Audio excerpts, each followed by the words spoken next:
Welcome to Season 3 of the Knack 4 Business Podcast. Over 300 episodes strong, we're here to ignite your entrepreneurial spirit with fresh insights, networking gems, and creative strategies that elevate your game. Are you ready to discover what your Knack 4 business truly is? Your hosts are Bernie Fransgrote from Creative Insight and Wayne Pratt from Motivate You Inc. Today's topic is Breakthrough Barriers, How Clarity Fuels Growth. So, from the audience perspective, how do you cut through the noise, get crystal clear on your ideal clients, and finally grow your business without feeling overwhelmed? Well, that's what our guest is all about today.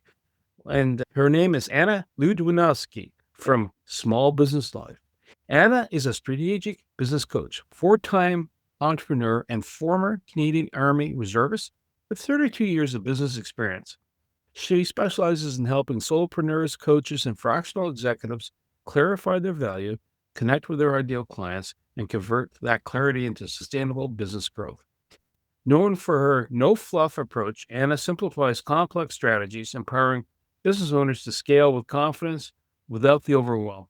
A lifelong animal lover and former show jumper, she now cares for a rescue dog and 8 chickens. When she's not coaching, she enjoys fishing with her husband and son and gardening with her dogs, drawing inspiration from industry trailblazers like Martha Stewart. Anna, welcome. Give her favorite quote or saying. Hello. Thank you. I'm excited to be here. I know it's not a very exciting quote, but I love the one that says, everything happens for a reason. I really, truly believe that. It's rung true in virtually every aspect of my life. So that one for today. That sounds perfect. So you say the biggest barrier to growth is a lack of clarity. I understand what you're saying, and I'm puzzled by it, and I'll tell you why. Because if I know I want to get up out of bed, I'm getting up, right? If I know I'm hungry, I'm heading to the kitchen or finding a food source. Where is the clarity lost on people in business? How do you define that? Yeah, and that's a great question. Part of the issue around it is it's such a misused word. You hear clarity all the time. Get clarity, get clear, make sure you've got clarity. And what exactly is it? And in this particular case, solopreneurs or any kind of business owner, we get excited about this thing that we're creating. It's our passion, it's our joy, it lights us up. And we get so ahead of ourselves, right? I'm going to help these people and I'm going to do this and I'm going to do that. We forget to do, I call it the unsexy stuff, the boring stuff. Who am I actually serving in all of this? And I'm sure we'll come across this later in our conversation. Typically it's I help everybody, right? Because we want to help everybody. But that actually leads to the struggle, right? Because we didn't get clear on who it is that we're actually serving based on what our experience and our passions are. I think we come by it naturally. We just get so excited. We don't start with the basics. Who wants to start with the boring stuff? It's like having an idea in your head. And then when you start writing it out and work through the mechanics of it, look through the steps of it, is that part of that clarification of the clarity? Absolutely it is. And I've got a really good example with a client from a couple of years back.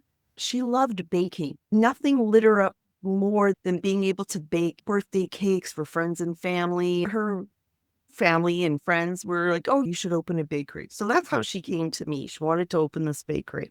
Unfortunately, he hadn't thought a process through. We jumped right ahead to the exciting part. People are going to come in and I'm going to make these beautiful cakes for them. It's going to be the best. But she also neglected to realize that she has to get up early every morning and she's not a morning person. She likes to work alone and doesn't like to tell other people what to do. She's not really willing to lock herself into a long-term lease because she might not want to do this forever. You're jumping to the exciting end part, but there's all these other little steps that have to be clear in your mind to make sure that this is going to be what you want to do and it's going to be successful. Interesting in your example, you mentioned several elements in there. What is my passion? I like doing this. But the missing element was, you're up at 4 a.m. or 5 a.m, and even earlier, depending on what the production cycle is. It sounds like logistics, then it sounds like long-term lease, then it sounds like people management, negotiation, a whole host of things.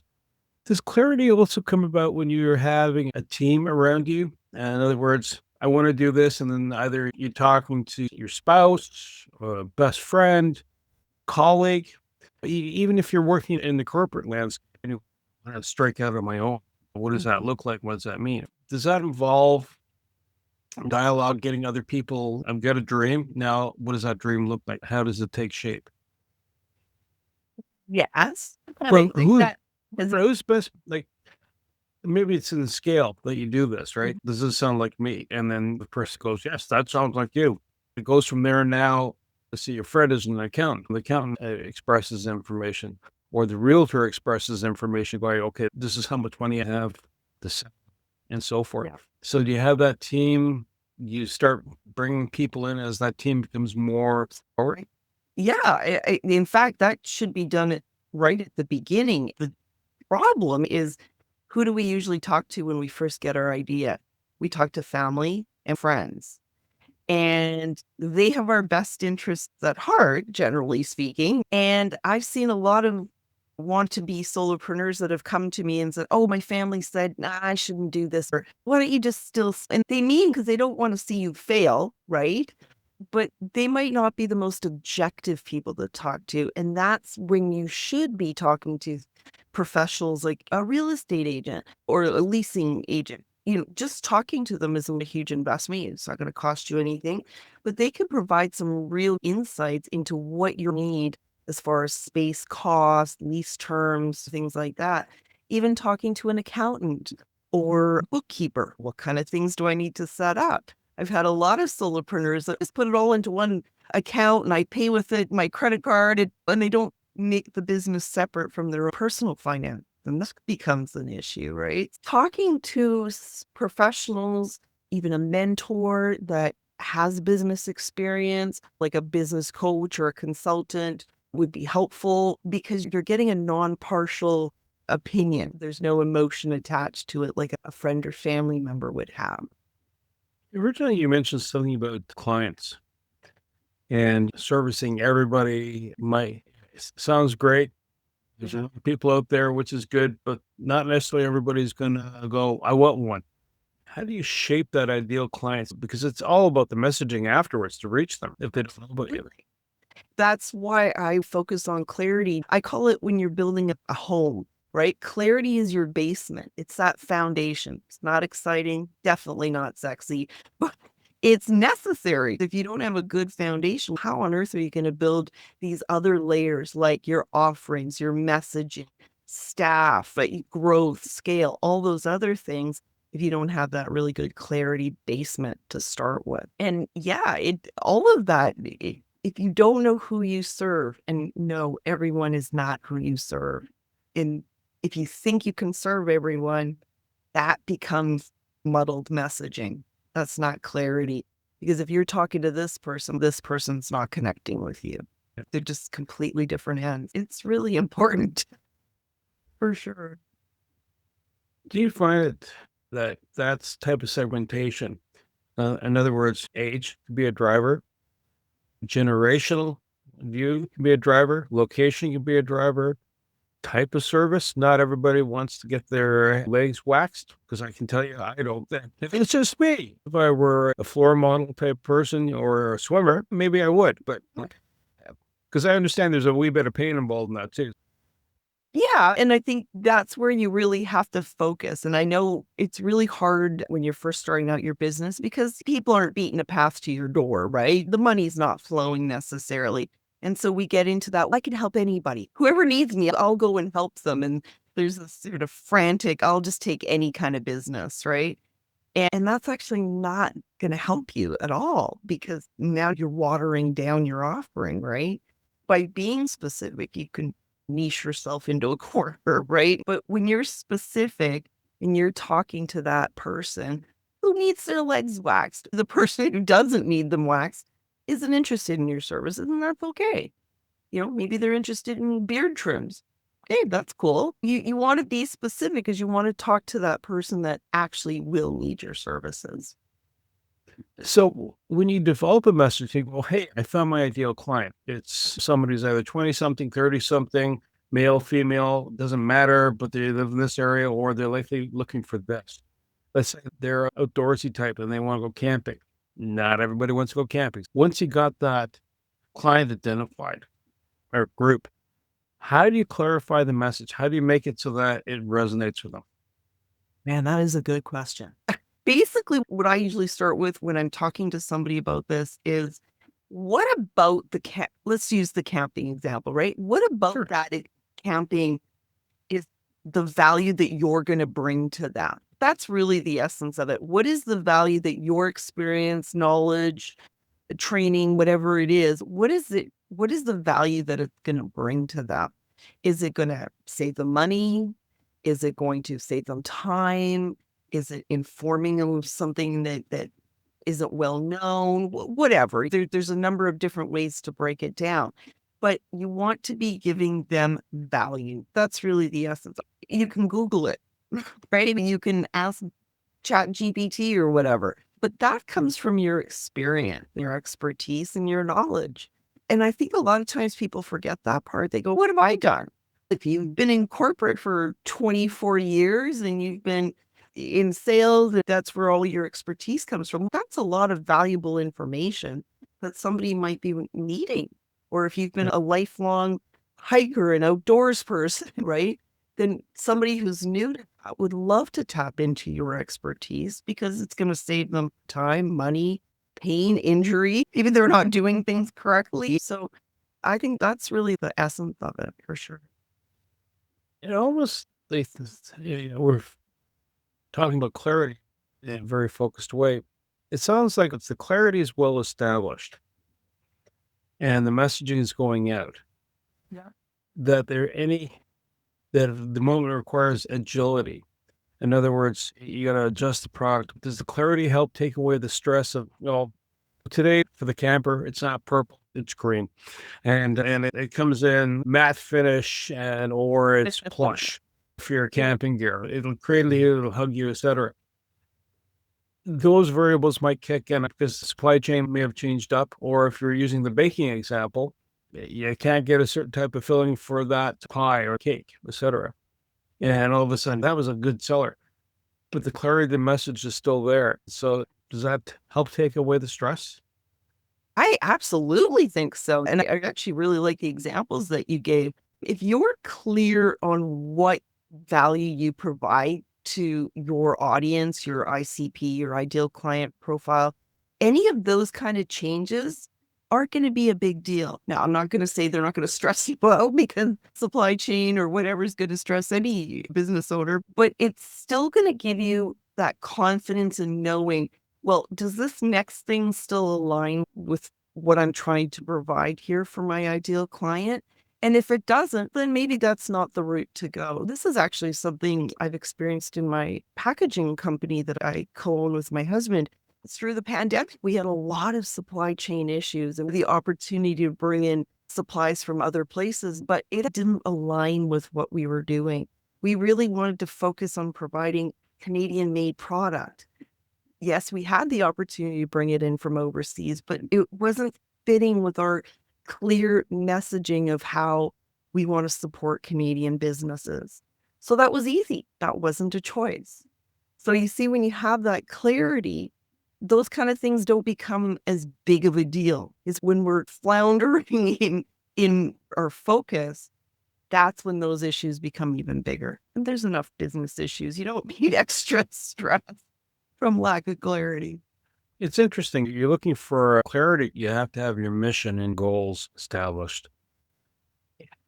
I think they go hand in hand. Some people will say it comes before, and some people will say it comes after. I think it's all together. They really are interconnected. If you look at larger corporations, retail, one or two words, it's the absolute essence of what they are, what they offer, what they do. Absolutely. Yeah. This actually leads into a recent LinkedIn post that I did.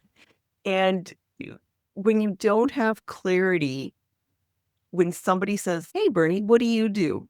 And you come back with a TED Talk explanation, that is not clarity. You should be able to say this in 5 words, a quick sentence. I'm a strategic business coach that helps solopreneurs. It's pretty easy. Now, if you want more information, I could go into more detail, right?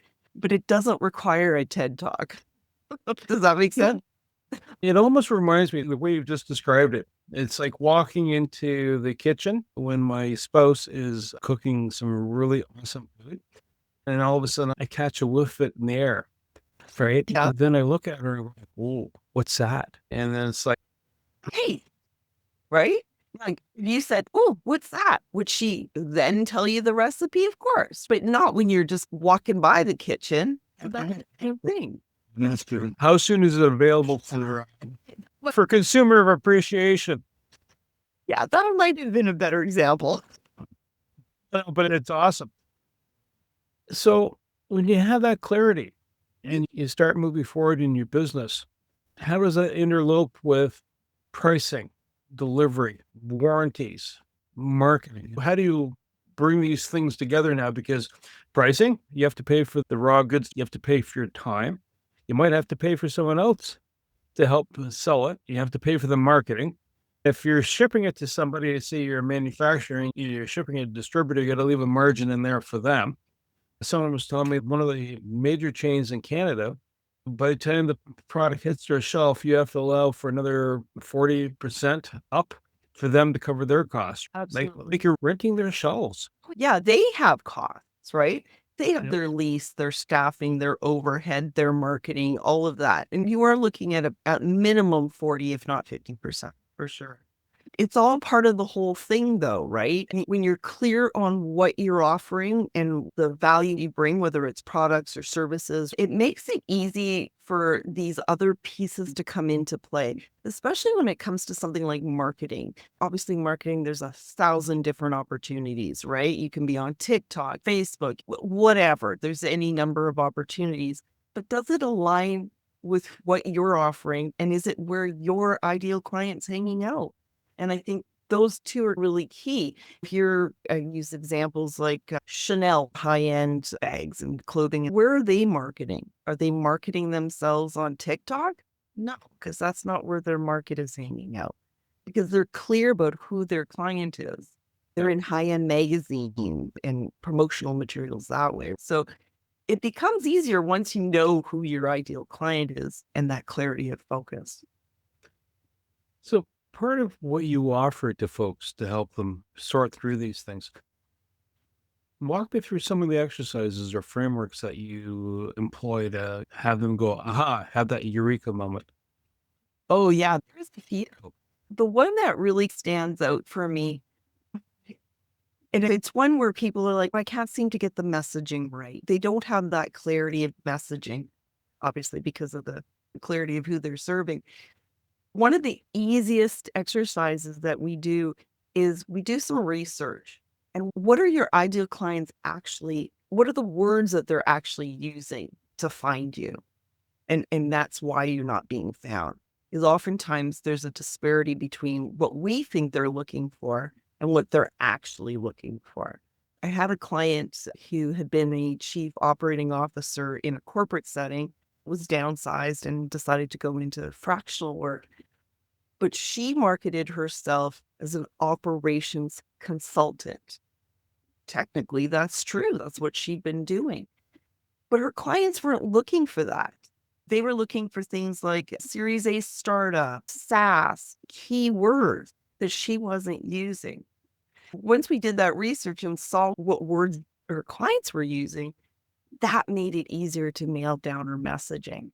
So sometimes we think we know what they're looking for, but until you've actually done some research, it can be something really simple. It makes a huge difference in that clarity. Would you recommend as part of a process that they do like a sampling of the marketplace?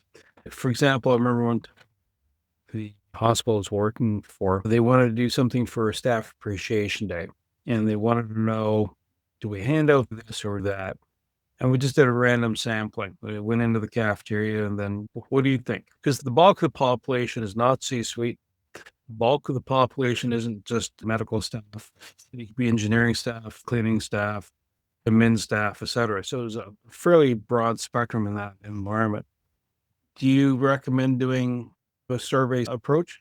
Absolutely. One of the best, easiest tools that we have for anybody who's on LinkedIn, and I'm pretty sure you could do this on any social media, is a poll, is conduct a poll. Literally ask the people, your audience, what it is that they're looking for. You want to be specific. You can't just open it up and be like, tell me what you want to hear, because you're probably going to get everything from soup to nuts. When you ask something really specific, a colleague of mine on LinkedIn was working on an AI prompt, and he was, I don't know if I should go this way or this way. So he did a poll and asked people. The verdict was an idea he hadn't even come up with yet. It wasn't even the thing that he was working on.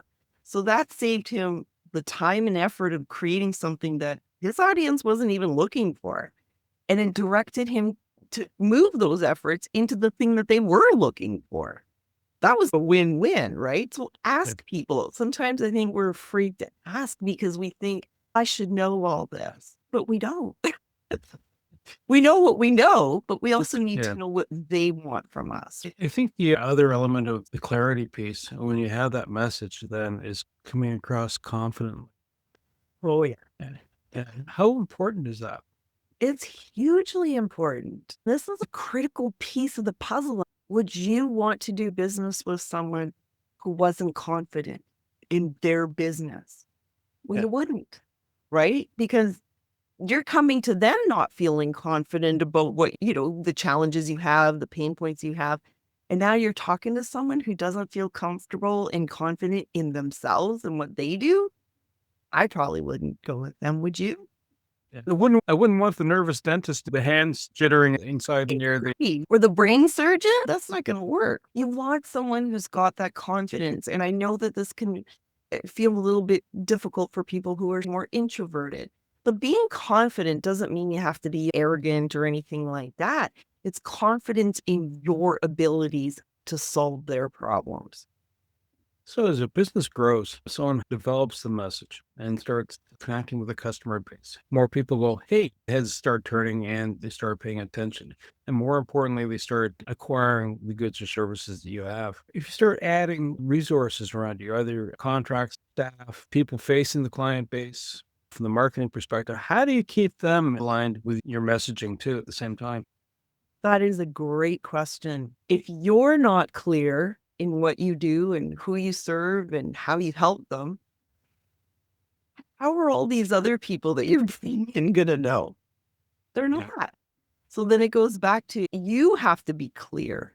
And so things like SOPs, standard operating procedures, becomes really vital, right? Having your, not a code of conduct, but the, core values. That's where having something like standard operating procedures, your SOPs, having those core values really identified and nailed in provides alignment. Don't forget, nowadays, we've also got people that we're bringing on board that are remote, right? So they're not even working necessarily side by side with you. And that's when it becomes even more important to have these really clear, definitive core values that everybody understands and is on board with. So I guess the next layer of the conversation, if you have a clarity of message and you've built out, here's my message, and they're interested, there's the next part of the story, no TED Talk first, but eventually the TED Talk does show up if there's interest, right? Yeah. How does that framework look like? How does that take shape? Yeah. Too, because I think the tendency is, especially as a new entrepreneur, there's a level of excitement. Oh my gosh, somebody actually wants to talk to me and hire me. That's pretty awesome. So then we naturally go into this, I'm going to smother them with all my knowledge and expertise. And that person freaks out and runs away. It's usually what happens, right? One of the best things we can do is listen. People want to share what their pain points are, what their challenges are. And as a solopreneur or an individual entrepreneur, it's a lonely existence in the beginning. Having somebody listen to what your challenges are is hugely beneficial. They're going to end up sharing a lot more than they probably anticipated in those early conversations. So it's really listening to what they have to say before jumping in with what you can help them with. So how does a business make sure they're connecting? How do they make sure that, yeah, I'm on target, I'm good? How do they make that and also validate it? Because you can't always assume that first message is the same message 5 years later. No, and it probably isn't. We evolve as people, as business owners, and as our business evolves, as the marketplace changes too, right? You actually have to still keep on top of being nimble, flexible, and adaptable. Your core values aren't necessarily changing. That part probably is staying quite the same, but you're also going to be attracting different clients as time goes on, and they might be coming to you with other pain points. So making sure that those things still align is vastly important. And that goes back to listening. Even in my coaching business, I started in a very different space with a lot of brick and mortar type businesses and e-commerce. And now, as the market has shifted and changed, I'm working with more people who are exiting corporate. That's not something I'd originally started off with, but that's where the market has evolved. As we know, a lot of retail has been downsizing. I'm staying nimble. My core values haven't changed. My outlook hasn't changed, but my client has changed. So my messaging does need to adjust accordingly. You mentioned you and your husband are involved in the packaging industry. Well, how's your experience in the last four-time entrepreneur? What's the backstory there? Oh my gosh. That's a story. Yeah, the first company I ever started was a wedding decor company. We would go in and decorate weddings, like the halls and facilities. That was a direct result of me getting married. I was that bride and I knew what I liked. So that was an honest one. The packaging was a little bit different. It was originally a company that my husband his grandfather had started, and he was ready to retire. And so we took it over and evolved. This year in August, we'll be celebrating 30 years of that business. It has seen a lot of changes in the marketplace. I've also been in the fitness industry, which is very different. I owned a boutique fitness studio for women during the pandemic, no less. So that was fun. That sounds painful. No, It was really hard. And to be brutally honest, that probably had some of the lowest points in my entrepreneurial life. I didn't really appreciate what I learned from that until about 6 months after that had ended. And wow, what a growth experience. I can look at it with attitude now. At the time, not so much. It was a lot of anger, frustration, feelings of failure. That was a really big one. But now I can look at it and go, yeah, that was a good learning experience for sure. If you were to relate to your target audience, your target client base, what are the top things that you would say, look for these pain points, other factors that would indicate you might be off message? And that's where feedback comes in. Feedback is really underutilized. Once we finish with the client, that sort of seems to be the end of it. We don't even always look for feedback during the process of working with the client. They're your gold mine. They're your source of everything for your business. If you're not getting that feedback from them, you're really missing out. It's one thing to listen. It was one thing to ask for feedback, but it's also another thing to utilize that feedback. You have to listen and execute. Are there any typical myths that people hold or fallacies they hold? No. Everything's a rose garden and with Oh, rose-colored no. glasses on, or what? Absolutely. We could do a whole hour just on these myths. I think the biggest one is just work hard and it'll happen. That's partly true. Yes, you have to work hard. Entrepreneur life is not an easy gig, and it's definitely not for everyone. It does take a special person, and some people will put it crazy in that sense.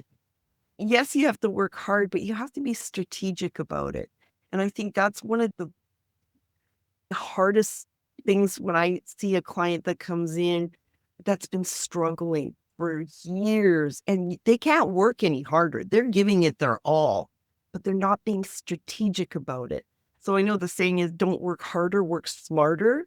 You have to work hard, but you have to be strategic about it and have a game plan. A lot of times they're throwing spaghetti at the wall and just seeing what sticks. And that's not really strategic. It's messy. In wrap up, we've talked about corporate, you're ex-military. Yeah. Anybody looking to exit out from these spaces, because if you're in the military, you're basically in a corporation. It just happens to involve stuff that's mostly green and a lot of marching around and yes, sir, no, sir, and 3 bags full, sir. Yep. To a different level than typical corporate. What words of advice would you give a person that's looking to transition out from a place where they're part of the system as opposed to they're now going to be the system? Yeah, it's a bit of a leap, really the polar opposite, isn't it? Can it be done? Absolutely. I've personally witnessed some amazing success stories that are truly inspiring. First of all, you have value. And if you're ever being involuntarily exited from corporate, it really isn't. That makes me sad because I've seen a lot of people led to a dark and depressing place because they think it's them. And it's not. You have so much value in the experience that people are willing to hire you to help them. So don't ever think that, especially in the military, you think, all I know is how to fix military vehicles. That's a skill that's easily transferable into the regular market. So it doesn't matter what the skills are. There is a market for it. But I really feel that you need a mentor or an unbiased professional that can help you make that transition. It's pretty hard to do on your own. It would be hard if I was to go the other direction, being a lifelong entrepreneur and going into corporate. I would need a mentor for sure to help make that transition easier. You're right. Anna, if someone wants to get a hold of you, how do they reach you? Oh, yeah. You know what? The best place is on LinkedIn, and I am the only Anna Ludwinowski on LinkedIn. So it should be pretty easy to find me there. But yes, hit me up on LinkedIn, or you can always reach out to me at annaludwinowski.com. Anna, I like to say thank you. I like to say thank you to my co-host Wayne Pratt and the Knack from Business listeners, because you know what? If you're starting out, you're having that, I'm not reaching my target audience, Anna's here to help you. She'll guide you, and she might give you advice on who else to tap into so you can actually have a successful journey as opposed to, I want to start something and all of a sudden there's a bit more behind door number 1. To reach the podcast hosts, email them at info@creativeinsight.com or by the website creativeinsight.com, spelled KREATIVINSIGHT.com. To reach Wayne at his email, wayne@motivateuca. That is MOTIVE, the numeral 8 and the letter U.ca, or his website, motivateu.ca. If you would like to be a guest on this podcast and share your knowledge, let us know. We would also appreciate your feedback on the content or format. Check the show notes for more details. For these podcasts, we like to acknowledge the support and thanks to the following people. Carl Richards from Podcast Solutions Made Simple, a renowned podcast expert. Fred Crouch, who is the Property Wizard podcaster, where Bernie is a co-host. Jovan Strika from At Hive, a co-working space that is more than just a space. Then Melanie Weber, Bernie's invaluable business partner. And Wayne Pratt from Motivate You Inc., who serves as both a coach and co-host of these podcasts. Disclaimer, please note that the Knack 4 Business podcast episodes are meant solely for educational and general informational purposes. The information and opinions contained within are not intended to be professional advice on any subject matter.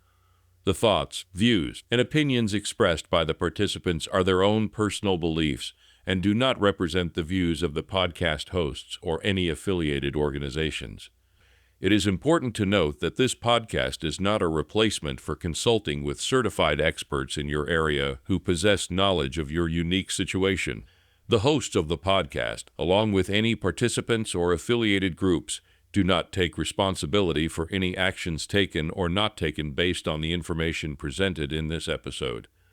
It is highly recommended that individuals seek guidance from their own personal advisors in fields such as accounting, law, or other pertinent areas prior to undertaking any actions or making decisions that may impact their financial, legal, or other aspects of life.